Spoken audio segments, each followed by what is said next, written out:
Good morning students.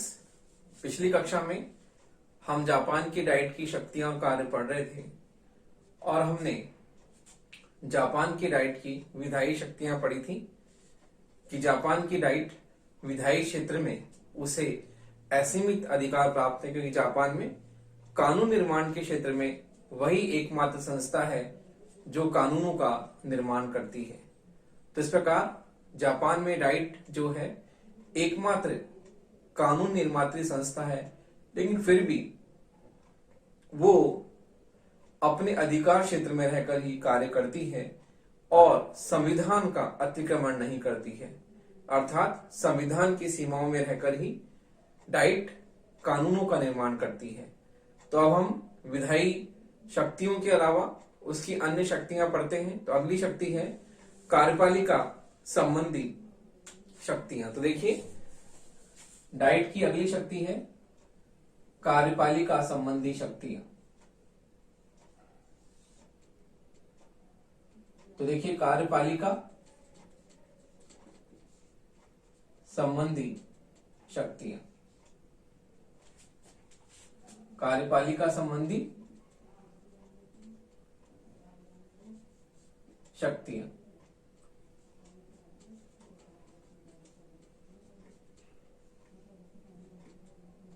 तो देखिए, कार्यपालिका संबंधी शक्तियों में हम देखते हैं कि जापान की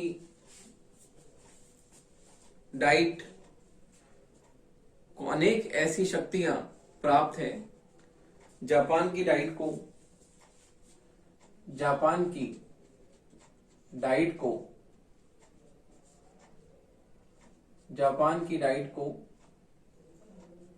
अनेक ऐसी शक्तियां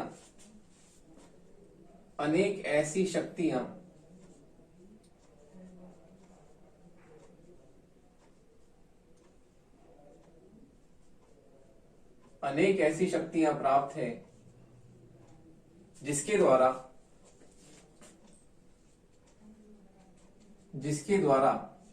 वह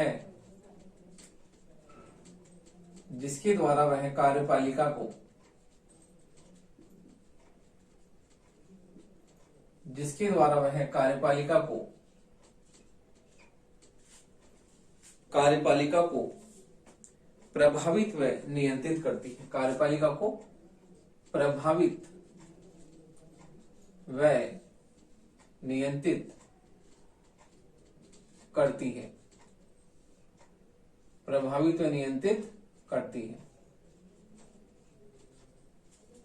तो देखिए, डाइट की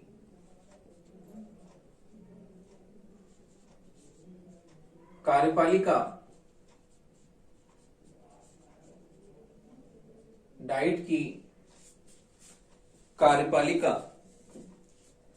संबंधी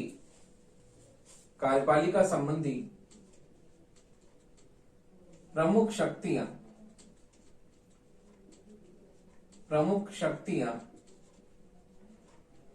इस प्रकार हैं। कार्यपालिका संबंधी प्रमुख शक्तियां इस प्रकार है।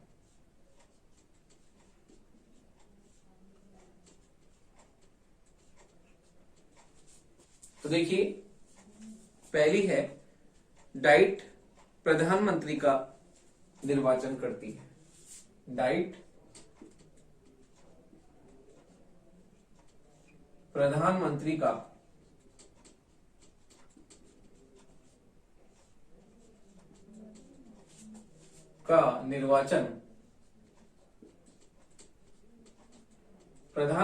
निर्वाचन करती है। अगला है डाइट के सदस्य मंत्रिमंडल की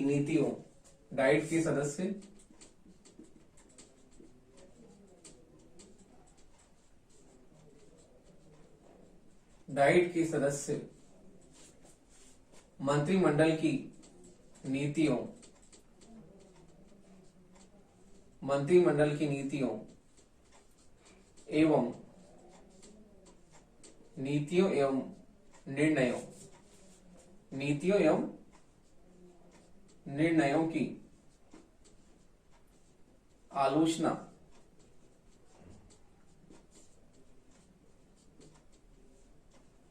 आलोचना कर सकते हैं।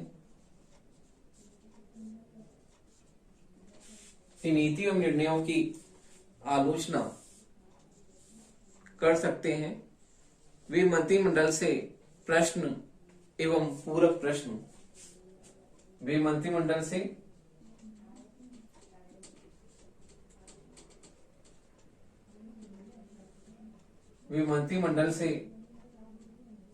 प्रश्न एवं पूरक प्रश्न पूछ सकते हैं। पूरक प्रश्न पूछ सकते हैं। प्रश्न एवं पूरक प्रश्न पूछ सकते हैं। अगला है मंत्रिमंडल विदेशों से संधि व समझौते कर सकता है। मंत्रिमंडल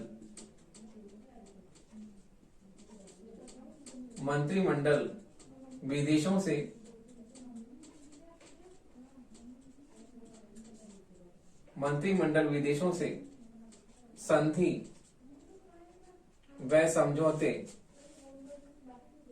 संधि व समझौते कर सकता है।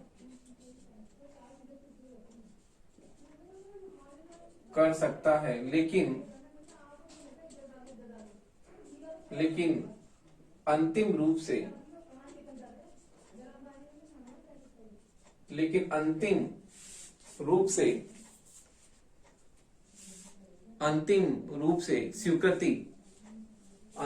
से स्वीकृति व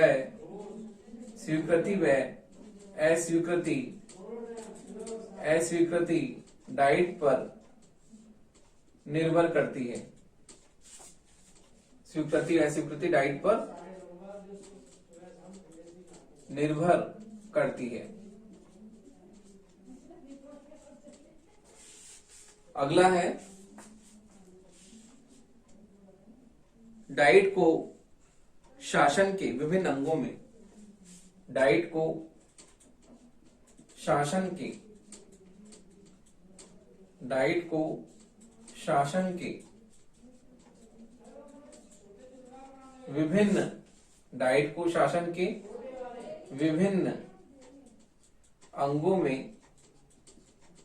विभिन्न अंगों में फैले भ्रष्टाचार की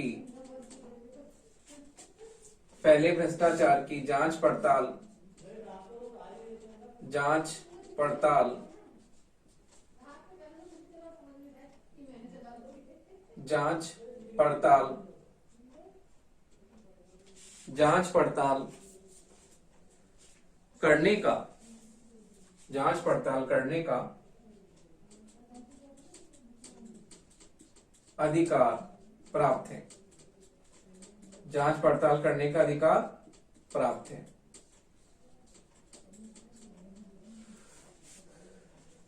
अगला है कि जापान में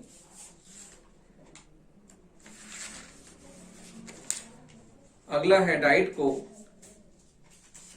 याचिका संबंधी अधिकार प्राप्त है। डाइट को याचिका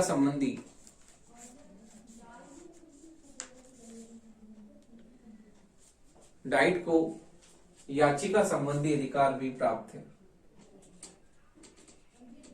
डाइट को याचिका संबंधी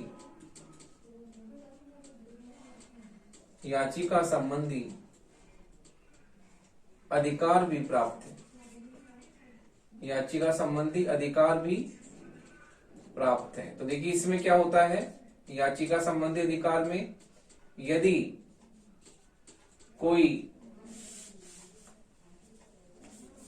कोई साधारण व्यक्ति किसी संसद द्वारा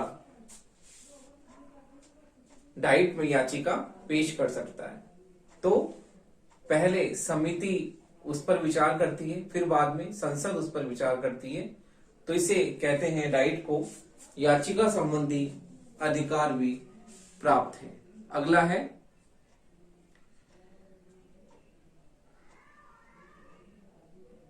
तो देखिए मंत्रिमंडल जो है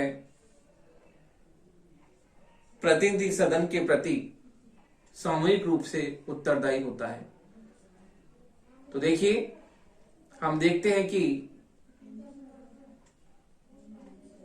डाइट के दोनों सदनों में कार्यपालिका संबंधी शक्तियां प्राप्त है, लेकिन फिर भी जब हम दोनों सदनों में तुलना करते हैं तो प्रतिनिधि सदन को सभासद सदन से अधिक शक्तियां प्राप्त हैं। जैसे कि हम देखते हैं कि प्रधानमंत्री के निर्वाचन में भी प्रतिनिधि सदन को अधिक शक्तियां प्राप्त हैं। इसी प्रकार से हम देखते हैं कि जब डाइट में जो है किसी जैसे मंत्रिमंडल जो है सामूहिक रूप से प्रतिनिधि सदन के प्रति उत्तरदायी होता है। तो देखिए हम देखते हैं कि मंत्रिमंडल सामूहिक रूप से प्रतिनिधि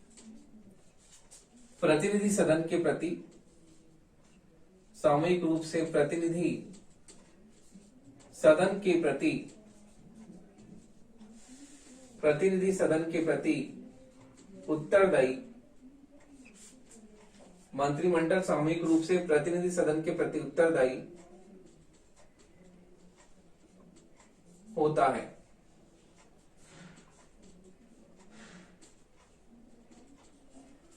तो देखिए इस प्रकार से हम देखते हैं कि कार्यपालिका संबंधी शक्तियों में भी डाइट को अनेक महत्वपूर्ण शक्तियां प्राप्त हैं। जैसे कि पहले हमने कहा कि प्रधानमंत्री का निर्वाचन जो है डाइट के द्वारा होता है।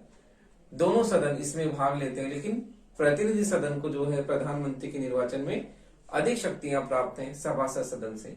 अगला है डाइट के सदस्य मंत्रिमंडल की नीति निर्णयों को आलोचना कर सकते हैं, मंत्रिमंडल से प्रश्न एवं पूरक प्रश्न पूछ सकते हैं। तो इस प्रकार कार्यपालिका पर नियंत्रण रखने का अधिकार भी डाइट को प्राप्त है। अगला है मंत्रिमंडल विदेशों से संधि समझौते कर सकता है, लेकिन वो संधि और समझौते जब भी स्वीकृत और अस्वीकृत समझे जाते हैं जब डाइट उन पर अपनी सहमति व्यक्त कर दें। जिस प्रकार से अमेरिका में सीनेट को प्राप्त है कि अमेरिका में सीनेट भी जब तक 2/3 बहुमत से संधि और समझौते की पुष्टि नहीं करती है तब तक हम देखते हैं कि वो संधि और समझौते जो है अस्वीकृत ही माने जाते हैं। जब सीनेट उनको स्वीकृत करती है तभी अमेरिका में जो संधि और समझौते सीनेट जो राष्ट्रपति ने किए हैं वो सीनेट के द्वारा 2/3 बहुमत से जब तक पुष्ट नहीं होते तब तक उनकी कोई भी प्रामाणिकता उन्हें प्राप्त नहीं होती। तो इस प्रकार से जापान में भी डाइट जो है उसके द्वारा किए गए संधि और समझौते जब भी स्वीकृत और अस्वीकृत समझे जाते हैं जब डाइट उन पर मोहर लगा देती है। इसी प्रकार डाइट को शासन के विभिन्न अंगों में फैले भ्रष्टाचार की जांच पड़ताल करने का अधिकार प्राप्त है कि प्रशासन में जो भ्रष्टाचार फैला है उसकी भी जांच पड़ताल जो डाइट कर सकती है। अगला है मंत्रिमंडल सामूहिक रूप से प्रतिनिधि सदन के प्रति उत्तरदायी होता है। तो हम देखते हैं किस प्रकार से कार्यपालिका के प्रति जो है उत्तरदायित्व की भावना जो है निभाई जाती है। तो डाइट देखते हैं कि डाइट में जो दोनों सदनों के सदस्य होते हैं वो भी जो है मंत्रिमंडल के प्रति उत्तरदायी होते हैं। तो इस प्रकार से हम देखते हैं कि जापान की डाइट को कार्यपालिका क्षेत्र में महत्वपूर्ण शक्तियां प्राप्त हैं। जिस प्रकार से विधायी क्षेत्र में उसे शक्तियां बहुत ही ज्यादा प्राप्त हैं, उसी प्रकार से कार्यपालिका क्षेत्र में डाइट को महत्वपूर्ण शक्तियां प्राप्त हैं। और हम देखते हैं कि डाइट की अगली शक्तियों के बारे में चर्चा करते हैं कि डाइट को वित्तीय शक्तियां किस प्रकार से प्रदान की गई हैं। तो देखिए विधायी और कार्यपालिका संबंधी शक्तियों के बाद में हम डाइट की वित्तीय शक्तियां देखते हैं कि डाइट को वित्तीय क्षेत्र में क्या शक्तियां प्राप्त हैं।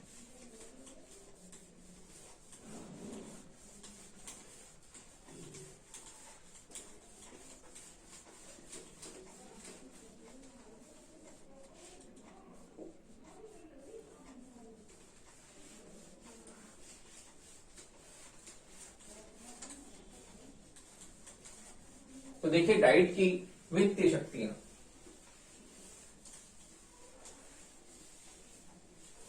विधायी और कार्यपालिका के बाद में डाइट की वित्तीय शक्तियों पर हम चर्चा करते हैं कि डाइट की वित्तीय शक्तियां क्या हैं। तो देखिए वित्तीय शक्तियां, वित्तीय शक्तियां एवं अधिकार, वित्तीय शक्तियां एवं अधिकार। तो डाइट को वित्तीय क्षेत्र में क्या शक्तियां प्राप्त हैं, वो हम चर्चा करते हैं कि डाइट को वित्तीय क्षेत्र में किस प्रकार शक्तियां और अधिकार प्राप्त हैं। तो देखिए जापान में डाइट को राष्ट्रीय वित्त पर सर्वोच्च अधिकार प्राप्त है। तो देखिए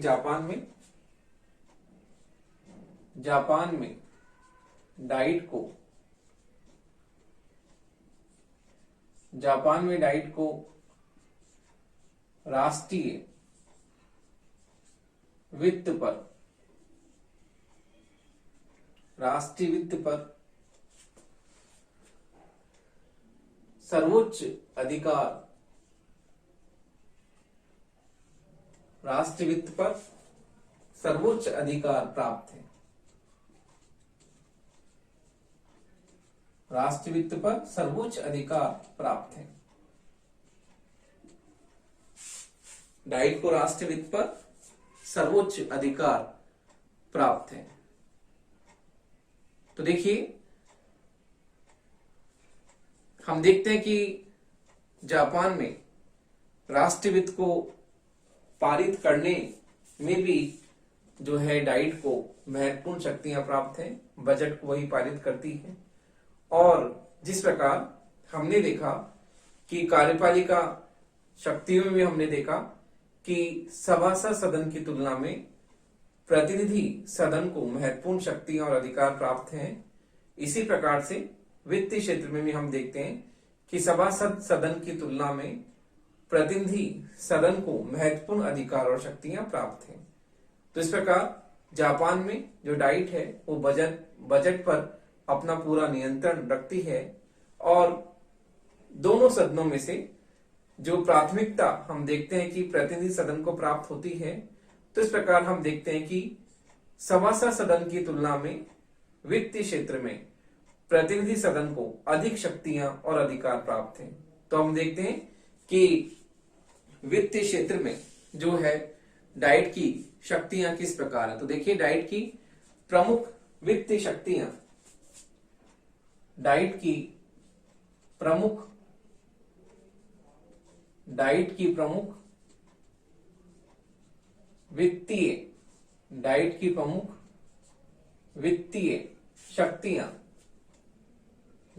प्रमुख वित्तीय शक्तियां इस प्रकार हैं।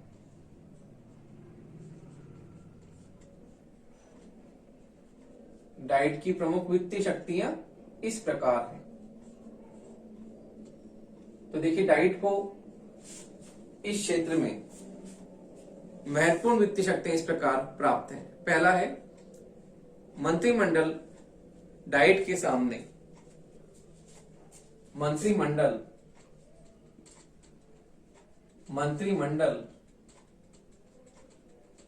डाइट के सामने, मंत्रिमंडल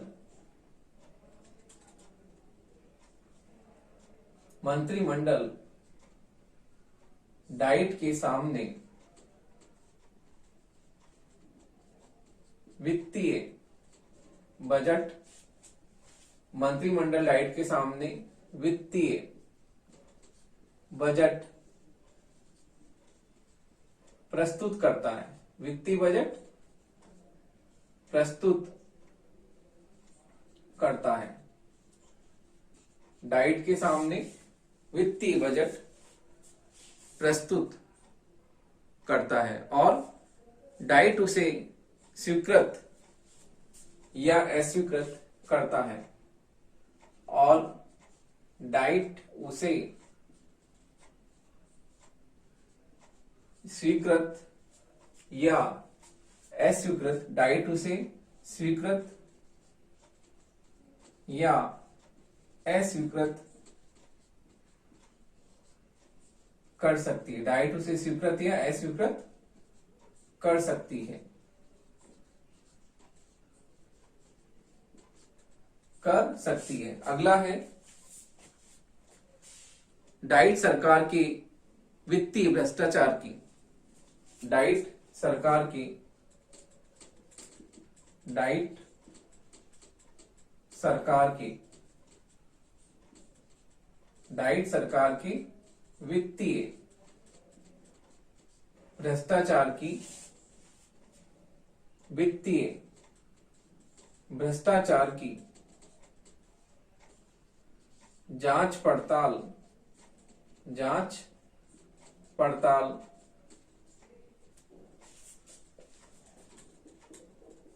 जांच पड़ताल बैठा सकती है, जांच पड़ताल बैठा सकती है। वित्तीय भ्रष्टाचार की जांच पड़ताल, जांच के लिए, जांच पड़ताल के लिए सॉरी जांच पड़ताल के लिए समिति, भ्रष्टाचार की जांच पड़ताल के लिए समिति बैठा सकती है, के लिए समिति बैठा सकती है।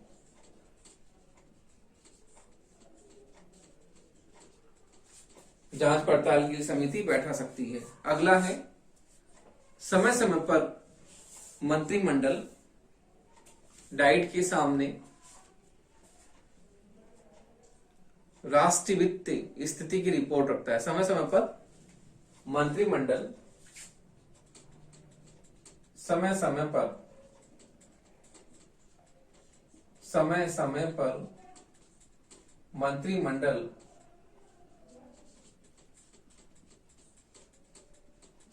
राष्ट्रीय वित्त, समय समय पर मंत्रिमंडल राष्ट्रीय वित्त, राष्ट्रीय वित्त मंत्रिमंडल डाइट के सामने, मंत्रिमंडल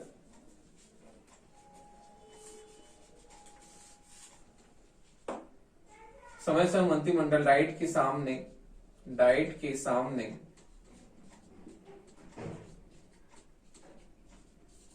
राष्ट्रीय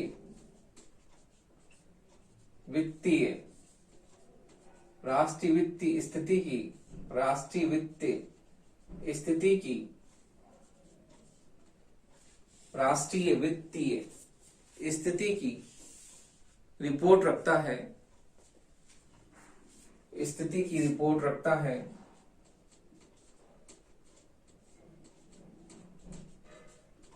और डाइट उस पर, और डाइट उस पर गौर करती है। रिपोर्ट रखता, डाइट उस पर गौर करती है, डाइट उस पर गौर करती है। अगला है डाइट भविष्य के अप्रत्याशित खर्चों के लिए, डाइट भविष्य के, डाइट भविष्य के अप्रत्याशित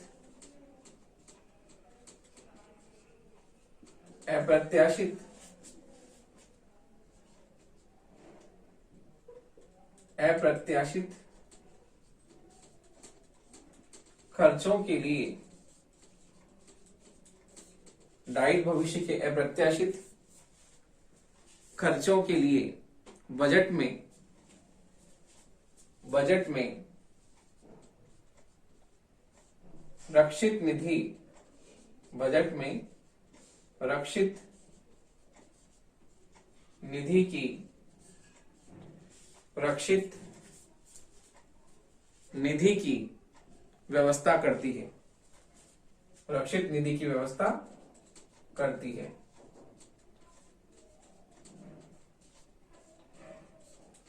अगला है राज परिवार की समस्त संपत्ति भी, राज परिवार की समस्त संपत्ति भी, राज परिवार की समस्त संपत्ति भी, समस्त संपत्ति भी डाइट के नियंत्रण में, डाइट के नियंत्रण में आती है, डाइट के नियंत्रण में आती है। संपत्ति भी डाइट के नियंत्रण में आती है। डाइट ही राज परिवार के आय व्यय की स्वीकृति देती है। डाइट ही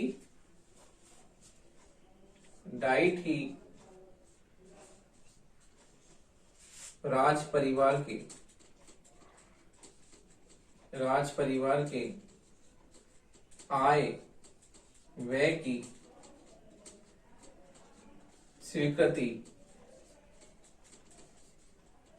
आय व्यय की स्वीकृति देती है। अगला है डाइट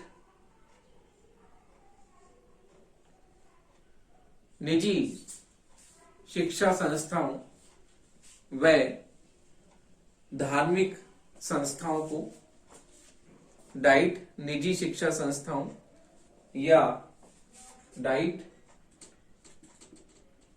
निजी शिक्षा संस्थाओं, निजी शिक्षा संस्थाओं या धार्मिक संस्थाओं को, या धार्मिक संस्थाओं को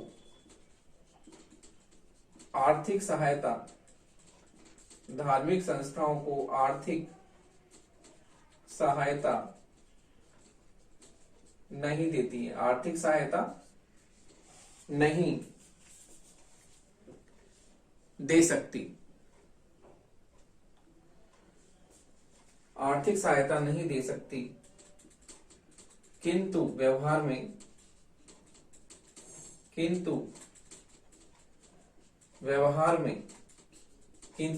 में सांस्कृतिक जीवन की रक्षा, किंतु व्यवहार में सांस्कृतिक जीवन की रक्षा, व अभिवृद्धि के नाम पर सांस्कृतिक जीवन की रक्षा व अभिवृद्धि के नाम पर आर्थिक सहायता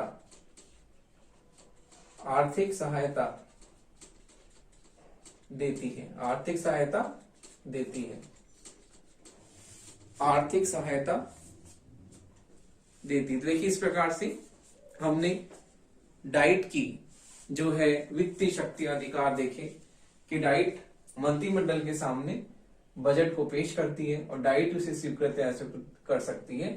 तो बजट संबंध में भी डाइट को महत्वपूर्ण शक्तियां प्राप्त है, उसे स्वीकृति अस्वीकृति डाइट के द्वारा ही मिलती है। अगला है डाइट सरकार के वित्तीय भ्रष्टाचार की जांच पड़ताल के लिए एक समिति बैठा सकती है जो सरकार के भ्रष्टाचार के बारे में जो है जांच पड़ताल करती है। अगला है समय समय पर मंत्रिमंडल डाइट के सामने राष्ट्रीय वित्तीय स्थिति की रिपोर्ट रखता है, डाइट उस पर गौर करती है, उसे डाइट जो है देखती है। अगला है डाइट भविष्य के अप्रत्याशित खर्चों के लिए बजट में रक्षित निधि की व्यवस्था भी डाइट ही करती है। अगला है राज परिवार की समस्त संपत्ति भी डाइट के नियंत्रण में आती है, डाइट ही राज परिवार की आय व्यय की स्वीकृति देती है।